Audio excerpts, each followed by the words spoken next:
Hello friends, I will discuss of chemical bonds. हालांकि chemical bonds को हम बहुत ही आसान तरीके से इसके बेसिक को जानने की कोशिश करेंगे कि हालांकि कि बॉन्ड किस तरह से फॉर्म होते हैं। सबसे पहले हम बात करते हैं आयनिक बॉन्ड की। आयनिक बॉन्ड यानी आयनिक कंपाउंड्स किस तरह से मतलब बॉन्ड का फॉर्मेशन करते हैं। आयनिक कंपाउंड जो होते हैं इलेक्ट्रोपॉजिटिव और इलेक्ट्रोनेगेटिव जो एलिमेंट्स होते हैं उनके बीच इस तरह के आयनिक बॉन्ड का फॉर्मेशन होता है, यानी कि मेटल्स प्लस और हम नॉन मेटल्स को जब मिलाते हैं तब आयनिक बॉन्ड का फॉर्मेशन होता है। अगर हम बिल्कुल आसान तरीके से समझने की कोशिश करें तो देखने की this type of coordinate bond is formed by transfer of electrons, यानी कि इलेक्ट्रॉन्स के ट्रांसफर जब इलेक्ट्रोपॉजिटिव और इलेक्ट्रोनेगेटिव एलिमेंट्स के बिटवीन होता है तब इस तरह के बॉन्ड का फॉर्मेशन होता है। इनको हम इलेक्ट्रोवैलेंट बॉन्ड के नाम से भी जानते हैं। फिर बात करते हैं हम कोवैलेंट बॉन्ड की। कोवैलेंट बॉन्ड्स किस टाइप के होते हैं। कोवैलेंट बॉन्ड जो होते हैं, को का मतलब ही होता है दो, यानी कि कोवैलेंट बॉन्ड जो होता है इलेक्ट्रोनेगेटिव और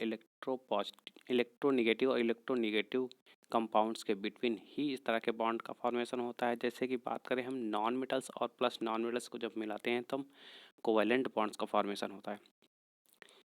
उसके बाद ये देखिए covalent bond, this is the easy way of covalent bond. Same compound should be also form this type bond। फिर कोवैलेंट बॉन्ड देखिए नॉन मेटल्स, फिर नॉन मेटल्स और मेटलॉइड बोलते हैं।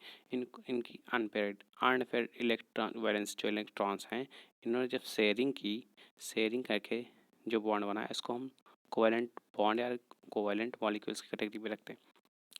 जो मॉलिक्यूल्स होते हैं इनके बीच बॉन्ड बनता है, इसको कोवैलेंट बॉन्ड का फॉर्म बॉन्ड बोलते हैं। This type of covalent bond is a simple way. Covalent bond 3 types के होते हैं, एक सिंगल बॉन्ड, फिर डबल बॉन्ड, फिर ट्रिपल बॉन्ड। जो सिंगल बॉन्ड होते हैं इसमें एक इलेक्ट्रॉन पेयर की शेयरिंग होती है। जो डबल बॉन्ड होते हैं उसमें 2 इलेक्ट्रॉन पेयर की शेयरिंग, और जो ट्रिपल बॉन्ड होते हैं उनमें 3 इलेक्ट्रॉन पेयर की शेयरिंग होती है। इस तरह से ये सिंगल, डबल और ट्रिपल बॉन्ड का फॉर्मेशन करता है। जिससे वाटर के बिटवीन जो बनता है उससे हम सिंगल बॉन्ड की शेयरिंग होती है, और जब डबल यानी कि CO2 के बिटवीन जब होती है तो इसमें इससे जो बॉन्ड बनते हैं वो डबल बॉन्ड होते हैं। फिर ट्रिपल बॉन्ड नाइट्रोजन और नाइट्रोजन के बिटवीन बनते हैं। This is the ionic bond.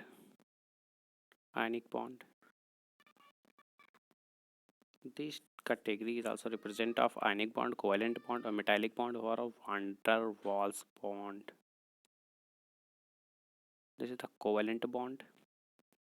फिर बात करें हम अगर मेटालिक बॉन्ड की। मेटालिक बॉन्ड जो होते हैं वो इलेक्ट्रोपॉजिटिव प्लस इलेक्ट्रोपॉजिटिव के बिटवीन बनते हैं। इस तरह के बॉन्ड को हम मेटालिक बॉन्ड करते हैं। इसमें जैसे आता है मेटालिक बॉन्ड होते हैं आयरन, कॉपर, जिंक और सिल्वर।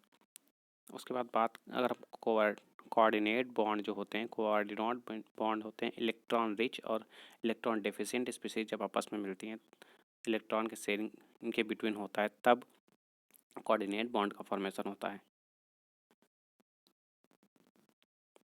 इसके लिए हम डीप में एक सेपरेट वीडियो में आपको आयनिक बॉन्ड, कोवैलेंट बॉन्ड और मेटालिक बॉन्ड के बारे में 1 स्टेप बाय स्टेप बताएंगे। Thank you so much watch for this video.